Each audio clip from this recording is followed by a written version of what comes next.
Yo, what's going on, guys? Mush back at it with another video. Want to break down the Callisto protocol system requirements for you guys. The game is coming out this Friday, December the 2nd, and this is one of the final real heavy hitters coming this year.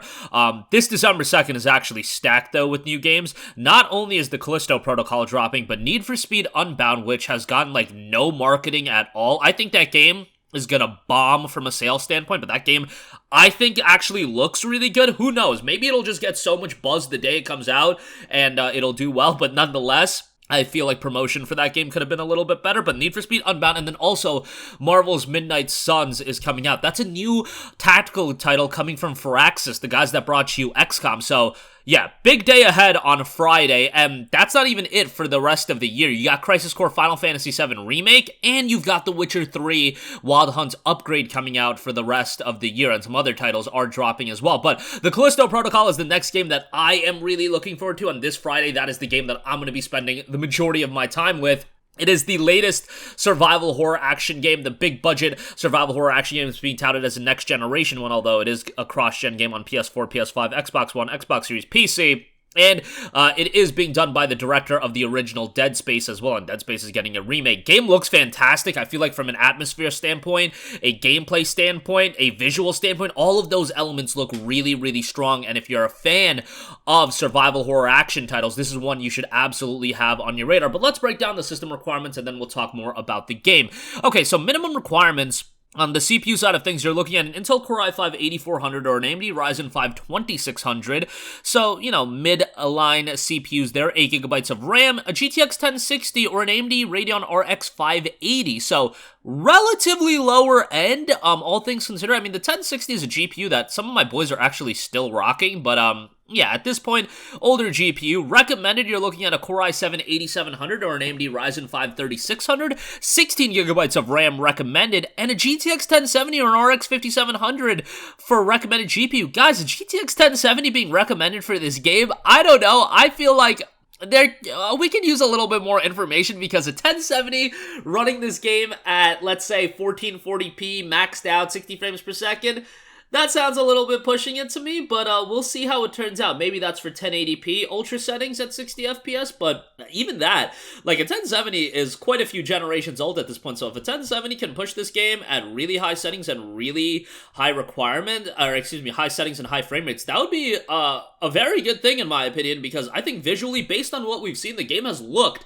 technically impressive. So if you can parlay that into the game also performing well and not requiring a monstrosity of a PC, that would be fantastic. I have an RTX 3080, so I am completely comfortable with whatever, with whatever this game brings. I'm pretty sure I'm going to be able to run it pretty well. But if you're talking about people that are running a 1080, because I know a lot of people are running a 1080 or a 1070 still, because the 70 series GPUs are usually the most popular, and some people have just taken a break from picking up graphics cards for a while, with everything going on in the world. But, yeah, if a big budget game like this drops and the 1070 is running it really well, I think that's a home run success. So we'll see how the official performance does. The reviews for this game should probably be coming out pretty soon, and we'll get a better idea then, but a 1070 seems pretty tame in my opinion, all things considered. And then as far as storage goes, you'll need a 75 gigabytes of available space. That's what's noted. Probably will be a little bit smaller than that, but man, a solo game like this that's probably going to be 12 to 14 hours long, being that big as far as a file size goes is pretty wild. Now,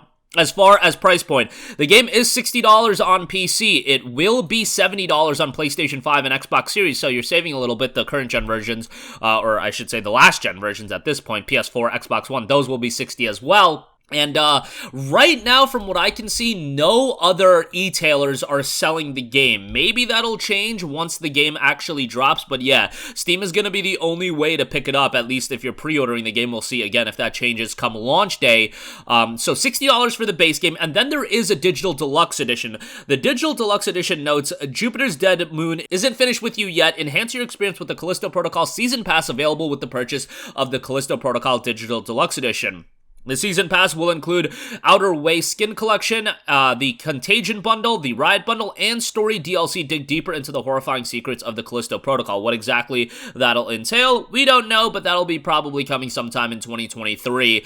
They also noted some stuff about more death animations being introduced, but yeah, that's still a work in progress. So as far as what the DLC is going to contain, we don't know. $80 is expensive for a digital deluxe edition, but nonetheless, I think $70 would just be like a good price point for a game and its DLC. But you know, I don't make the decisions here, so this is probably the way to make the most money. Nonetheless, this is a game, again, I'm incredibly excited for this. We don't see a lot of new IPs that inherently just get a lot of buzz right out the gate, but I think given the fact who's involved with this game and the fact that the gameplay has looked stellar, I think people have really vibed with the atmosphere, the tension that the game has created. I think tension in a survival horror game is so paramount and so important, and based on the gameplay we've seen thus far, I feel like the Callisto Protocol has a real opportunity to deliver on that standpoint. And when you talk about new IPs this year, man, this could be one of the sleepers in terms of one of the better games of the entire year. I really do have faith in the development studio, and based on what we've seen, again, it looks like my kind of game. I don't need every game to be this big budget open world action RPG or anything like that. Sometimes I just want to get in. I want to have a tension filled, a great atmosphere experience, and then, you know, 12 to 15 hours, I can be done with it. Maybe I'll replay it at some point, but this is the type of experience that I think is very good to have in gaming. You know, the Callisto Protocols of the world, the Resident Evils of the world. Not every game needs to absolutely go gung-ho and having a ton of content, and I think this game is going to be something that is going to be replayable in the sense of, you know, it offering a compelling experience that's worthwhile to go back and play multiple times. But that's just my 2 cents based on seeing the game itself. Again, I think from a system requirement standpoint, pretty tame, all things considered, especially visually. I kind of find that 1070 being recommended, being like, okay, buddy, we'll see about that. But, you know, it is on the PS4 and the Xbox One at the end of the day. Even though it's being touted as a next-generation horror experience, it's running on the PS4. We'll see how it runs on the PS4 and the Xbox One, because again, I do think it looks technically pretty good. But yeah, December 2nd, coming out with the Callisto Protocol. I know there are people that are going to wait on a sale for this just because a lot of games coming out.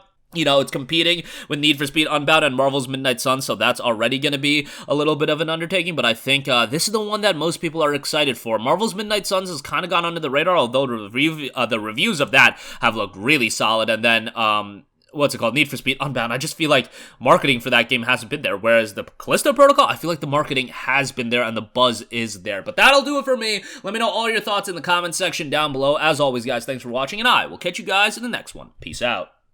Hey, what's going on, guys? Mush here again. Hope you enjoyed the video. As you guys might know, YouTube's notification system is sometimes a little bit wonky, even if you're subscribed to the channel. Maybe you're not abundantly aware that I uploaded a video. To remedy that situation, make sure you hit the bell notification button. This way, whenever I upload a new video, and I try to upload as consistently as possible, you will be notified directly of the upload, and you can watch it as soon as it goes live. I would really appreciate if you guys hit that button so you can stay up to date with all of the content I'm posting. But as always, guys, thanks for watching, and I'll catch you guys in the next one. Peace out.